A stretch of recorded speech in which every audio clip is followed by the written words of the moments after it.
Baik, assalamualaikum warahmatullahi wabarakatuh. Sebelum perkenalkan, nama saya Muhammad Sanur Rahman dan NPM 23.326 dari kelas G. Di sini saya akan mempresentasikan mengenai hukum ketenagakerjaan di era gig ekonomi, studi komparatif, dan urgensi pembaruan Undang-Undang Cipta Kerja. Itu yang pertama. Nah, pengertian gig ekonomi apa sih gig ekonomi? Gig ekonomi itu merupakan sistem kerja berbasis proyek atau tugas jangka pendek yang dimediasi oleh platform digital. Nah, gig ekonomi itu juga menawarkan fleksibilitas waktu dan kesempatan bagi individu untuk bekerja sesuai keahlian tanpa terikat kontrak kerja jangka panjang. Jadi, maksudnya adalah konsep gig ekonomi itu menekankan pada pekerjaan paruh waktu atau pekerjaan yang tidak terikat dengan kontrak jangka panjang. Selanjutnya ada konsep gig ekonomi. Nah, gig ekonomi merupakan sistem pasar bagi para tenaga kerja yang didominasi oleh pekerjaan jangka pendek atau berbasis dengan tugas sementara. Sebagaimana hal yang tadi telah saya sebutkan, nah berbeda halnya dengan sistem pekerjaan permanen, di mana para pekerja ini memiliki kontrak jangka panjang, jam kerja terstruktur, dan gaji rutin, serta tunjangan. Nah, menurut Thales, gig ekonomi juga dapat didefinisikan sebagai sistem ekonomi yang berbasis pekerjaan lepas dan difasilitasi oleh platform digital, di mana para pekerja gig worker dibayar per tugas dan memiliki jam terbang yang sangat fleksibel, akan tetapi seringkali tidak ada jaminan sosial dan keamanan kerja bagi para pegawainya. Lebih jauh lagi, transformasi digital ini juga berdampak pada sektor ekonomi. Lebih mendalam lagi, pekerjaan gig di Indonesia dipercaya juga memberikan pengaruh terhadap perekonomian nasional. Melalui ekonomi gig, di mana terbukanya peluang bagi para pekerja untuk memperoleh pendapatan tambahan atau pekerjaan utama tanpa harus bergantung pada struktur pekerjaan konvensional yang berdampak pada peningkatan partisipasi tenaga kerja serta penekanan angka pengangguran.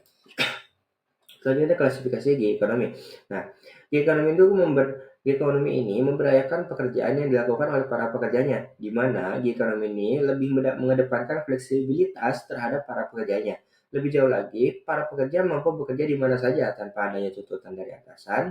Dengan kata lain, bisa disebut sebagai freelance atau pekerjaan lepas. Contohnya seperti ojol, graphic designer, dan seperti data science lainnya. Terus selanjutnya ada Uni Eropa Platform Work Directive. Nah, Uni Eropa ini menghadapi pertumbuhan pesat ekonomi platform dengan diperkirakan sekitar 28 juta pekerja platform pada tahun 2025. Merespon tantangan ini, Komisi Eropa mengusulkan Platform Work Directive pada Desember 2021 yang akhirnya diadopsi oleh Parlemen Eropa pada April 2024. Direktif ini mewajibkan presumpsi hubungan kerja jika platform beri arahan atau kontrol, transparansi, algoritma, dan perlindungan data lebih ketat dari GDPR. Tujuannya menyeimbangkan kekuatan platform dan pekerja dan cegah misclassification sebagai self-employed. Masih lanjutannya, nah, di yang pertama ada prinsip presumpsi. Nah, direktif ini menerapkan prinsip presumpsi bahwa hubungan kerja ada ketika platform memenuhi kriteria kontrol tertentu. Jika terdapat indikasi bahwa platform menjalankan kontrol de facto atas pekerja, status default adalah karyawan. Terus yang kedua adalah transparansi algoritma. Yang pertama menginformasikan pekerja tentang penggunaan sistem otomatis dalam pengambilan keputusan. Yang kedua memberikan penjelasan tentang keputusan yang berdampak signifikan pada kondisi kerja. Dan yang ketiga, memungkinkan peninjauan oleh manusia atas keputusan otomatis. Terus yang selanjutnya adalah perlindungan data. Nah, platform dilarang memproses data pribadi tertentu seperti status emosional, percakapan pribadi, atau data yang memprediksi kerja di luar konteks kerja. Selanjutnya ada implementasi dan dampaknya. Negara anggota EU memiliki 2 tahun untuk mentransposisi direktif ke dalam hukum nasional. Diperkirakan direktif ini akan mengklasifikasi ulang sekitar 5,4 juta pekerja platform dari kontraktor independen menjadi karyawan. Selanjutnya ada California, Amerika atau Assembly Bill 5. Yang pertama ada Dynamics Decision and ABC Test. Nah, landasan regulasi pekerja gig di California adalah keputusan Mahkamah Agung California dalam kasus Dynamics Operation West in 5 Superior Court yang menetapkan ABC Test untuk menentukan status kontraktor independen. Menurut tes ini, pekerja dianggap karyawan kecuali perusahaan dapat membuktikan ketiga kondisi berikut. Nah, kondisi yang pertama adalah kebiasaan dari kontrol. Nah, pekerja bebas dari kontrol dan arahan perusahaan dalam pelaksanaan pekerjaan. baik dalam kontrak maupun faktual. Yang kedua, pekerjaan di luar bisnis inti.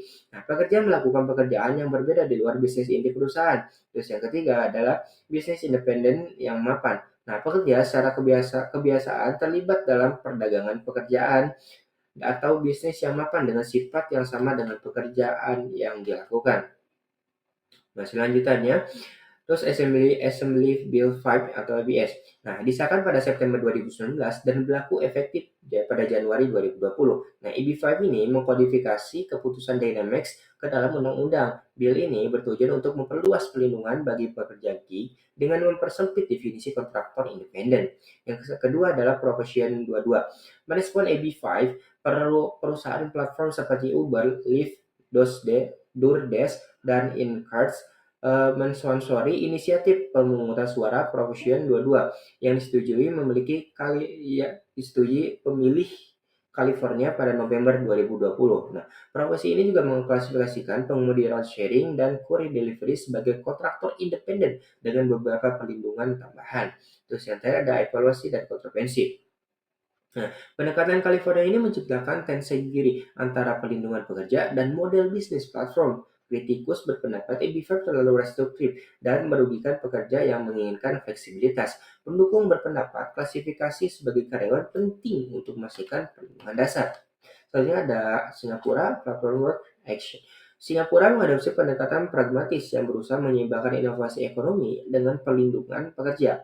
Nah, Platform Workers Act yang berlaku efektif pada 1 Januari 2025 ini menandai tanggap penting dalam regulasi pekerja gig di Asia.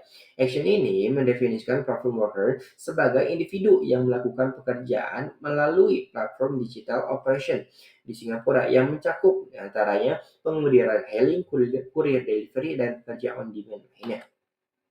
Terus adanya pelindungan di Singapura. Yang pertama, kontribusi CPF. Nah, platform works itu wajib berkontribusi kepada CPF atau Central Provident Fund.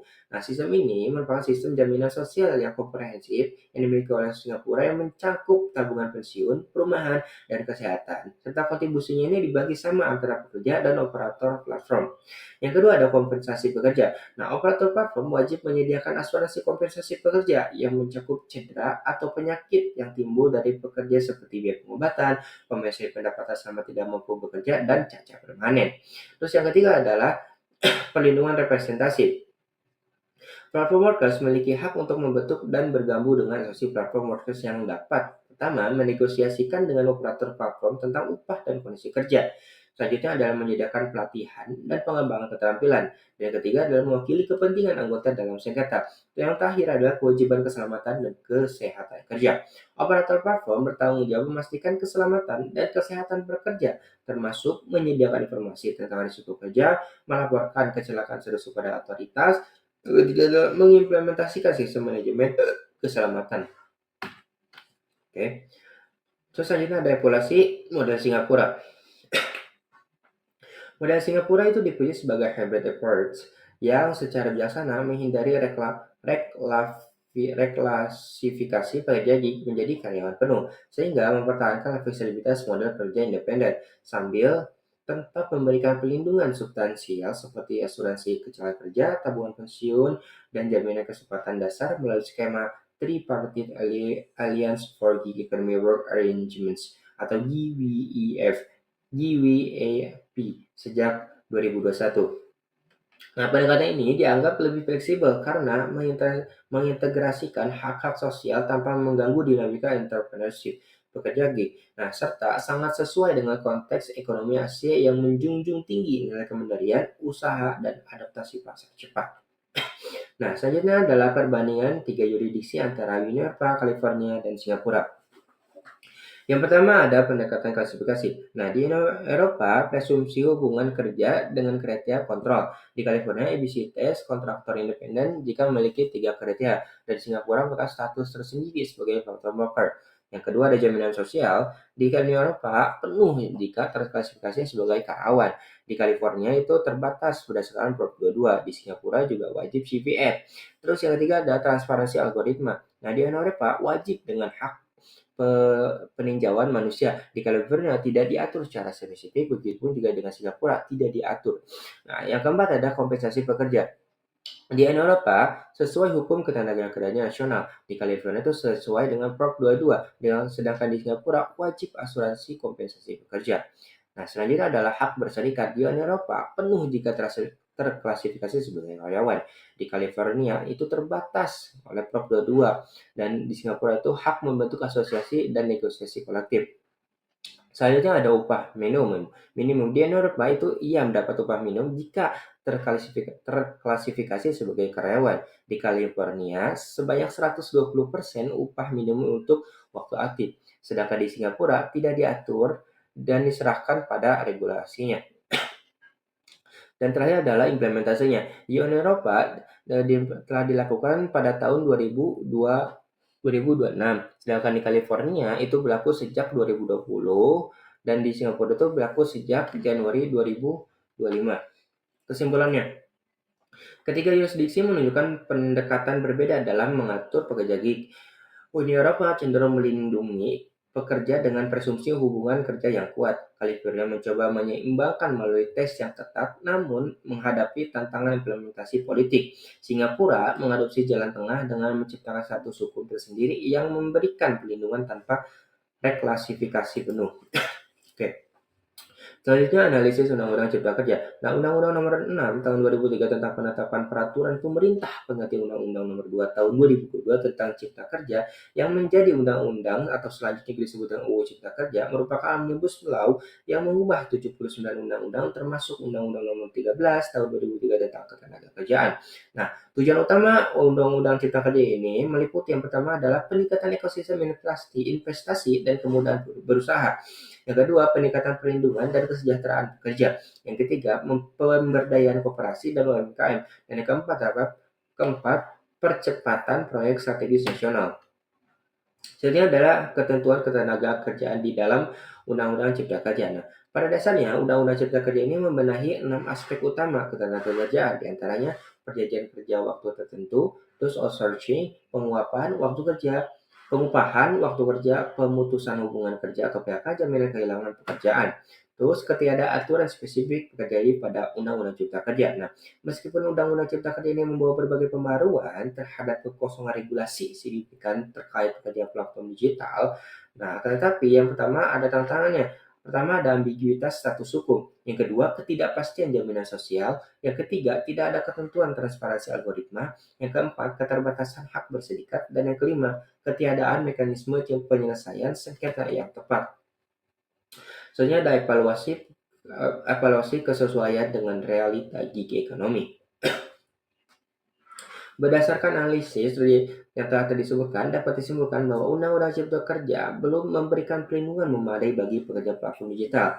Hal tersebut juga dapat dibuktikan, yang pertama, tidak ada gap regulasi, kedua, ketidaksesuaian klasifikasi, yang ketiga, ketimpangan perlindungan, yang terakhir adalah ketidakpastian hukum. Nah, selanjutnya adalah tantangan pengaturan hubungan kerja. Nah, tantangan utama dalam menghadapi peraturan hubungan kerja digital pada dasarnya adalah karakteristik karyawan. Mengingat kembali bahwa sistem gig ekonomi ini tidak terpaku pada pekerja jangka panjang. Yang pertama adalah tantangan klasifikasi, terus ada pelindungan sosial, teknologi, ekonomi politik, dan penegakan hukum. Terus lanjut penyeimbangan fleksibilitas dan perlindungan. Yang pertama itu ada prinsip-prinsip keseimbangan, yang kedua proporsionalitas, yang ketiga itu profitable benefits, terus selanjutnya ada transparansi, ada voice and representasi, dan yang terakhir teknologi netral. Selanjutnya juga ada mekanisme regulasi adaptif, itu yang pertama ada regulatory sandbox, terus yang kedua ada stakeholder governments, dan yang ketiga ada data driven regulation, dan yang terakhir itu sunset clause and review berkala. Dan terakhir adalah model kategori ketiga atau pekerja platform. Yang pertama, perlindungan yang diberikan, yang kedua fleksibilitas yang dipertahankan, dan yang terakhir adalah kewajiban platform. Nah, kesimpulannya adalah ekonomi gig ini menghadirkan dilema dalam hukum ketenagakerjaan modern. Fleksibilitas dan peluang ekonomi yang ditawarkan berjalan beriringan dengan meningkatnya kerentanan pekerja akibat minimnya perlindungan hukum. Nah, studi perbandingan menunjukkan bahwa setiap negara memilih pendekatan berbeda sesuai dengan konteks sosial, ekonomi, dan politiknya. Uni Eropa menitikberatkan pada perlindungan maksimal, California berbuat dengan kompromi politik, sementara Singapura mengembangkan model jalan tengah.